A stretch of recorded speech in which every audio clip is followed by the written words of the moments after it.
Как тебя зовут? Анна, у меня вопрос. На каких художников, вы сказать так, раньше равнялись, равняетесь сейчас? И как вы относитесь к новому комиксу «Ани консервы» Дора? Опа. Начну с Доры. Во-первых, я залпом прочитал все 13... нет, вру, не все 13 книг. «Тюремную яму» не прочитал «Конфедерации». Дора мне очень понравилась. Я взял эту книгу и подписал как раз таки у Ани на Бигфесте. Там есть небольшие погрешности в повествовании, но я считаю, это лучшее, что выходило вообще в «Конфедерации». Очень хороший комикс. Он мне напомнил Скотта Пилигрима. Такой молодежный, интересный комикс. Очень понравился. И я попросил подписать для моей дочери, для Вари. В общем, когда она подрастет, ей сейчас только 4 года, я хочу, чтобы она почитала этот комикс. И что, на кого я равняюсь? На самом деле, у меня слишком много художников, за которыми я слежу и в Инстаграме, и вообще мои друзья. Очень много художников, и я бы даже не мог выделить кого-то одного. Допустим, если, наверное, из русских, то это Аскольд Акишин и Артем Безяев. А если из зарубежных, это Тони Сандовал и Роб Майерс. Ты поднял очень интересную тему о том, что я очень хочу, чтобы моя дочь подросла и прочитала этот комикс, да? У меня назрел вопрос. Вот молодой человек, обычный парень или девушка взрослеет. И какой бы комикс ты к обязательному прочтению порекомендовал такому человеку? Что обязательно? 3 комикса, которые обязательно должен прочитать молодой человек или девушка для того, чтобы стать, по твоему мнению, хорошим человеком. Например, так. Или чтобы какие-то чувства в нем открылись интересные, что-то в этом роде. Я не знаю, я вообще не знаю. Это очень сложный вопрос. Просто комикс — это очень такая тонкая тема. Допустим, сейчас мне нравятся такие... Это графические романы, не комиксы. Рисованные истории также называют. Это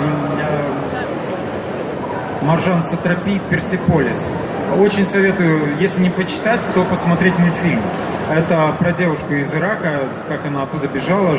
Точно так же ее полностью взросление, когда она была маленьким ребенком и выросла до женщины. Ее становление в феминизме, и всему тому подобное. Очень хорошая книга. Не знаю, надо ли это парню, чтобы стать хорошим человеком. Также мне нравится «Священная болезнь» Дэвида Б. Это, кстати, все издательство «Бум-книга» санкт-петербургское. Это такие серьезные книги, про болезнь, допустим, «Священная болезнь» рассказана от первого лица, про жизнь с больным эпилепсией. Оказывается, это страшно. А если из развлекательного, мне «Время приключений» нравится. Я люблю, конфетные детективы, Flipside, как-то, не помню, как на русском это. Это один из моих любимых комиксов. Что еще? На самом деле сейчас, я и удивился, что когда смотрел последние книги, которые издала Конфедерация, они к Бигфесту выпустили 12 или 13 книг, и там был на любой вкус. Там был абсолютный трэш, это «Тюремная яма». Там был как раз-таки комикс для тинейджеров Дора.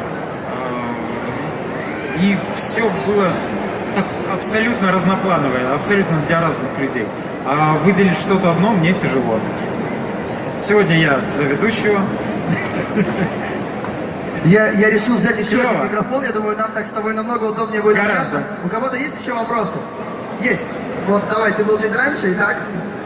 Вы участвовали в какой-нибудь коллаборации вместе с другими художниками? Опа, коллаборации. Коллаборации с другими художниками. Я в настоящее время, допустим, пишу сценарий, по моему сценарию рисует комикс. Или наоборот, мне присылают сценарий, я по нему рисую историю. Это все в рамках издательства Bubble, в рамках комикса Крутикса. А так, коллаборация. Я участвовал в сборниках комиксов, рисовал для них обложки. Это, наверное, все мои коллаборации. Это интересно, получается, ты работаешь и художником, и сценаристом. Да. Я есть- говорю, у меня слишком много историй в голове. Есть, получается, люди, которые работают только художником, только сценаристом в Bubble, например, да? Но ты и художник, и сценарист. Да. Интересно, вот это крутой. Так, и еще вопрос. Что позовите начинающим художникам? Что посоветуете начинающим художникам? Может, не лениться или больше рисовать, что было бы на самом деле очень правильным, но простым советом. Наверное, не лениться, это усидчивость, это все-таки как-то черта характера такая. А совет подсматривать, как рисуют другие художники, не слизывать полностью стиль, а брать что-то по чуть-чуть оттуда. По чуть-чуть, чтобы никто не заметил. Ну и чтобы вам не сильно стыдно было. И очень много рисовать. Это самое главное. Потому что теория это хорошо, но практика это 99%. Так что много-много-много рисовать. Не лениться. Спасибо. Окей. Так, еще вопросы у кого-то, может быть, есть? Так, о, привет. Какой у тебя следующий вопрос? Вы берете ученики?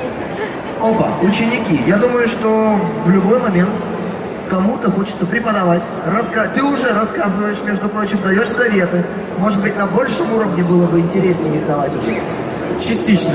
Я вчера вел мастер-класс, который проходил в Гик-кафе в торговом доме Палладиум. Кажется, Палладиум. Хороший был мастер-класс, пришло много людей.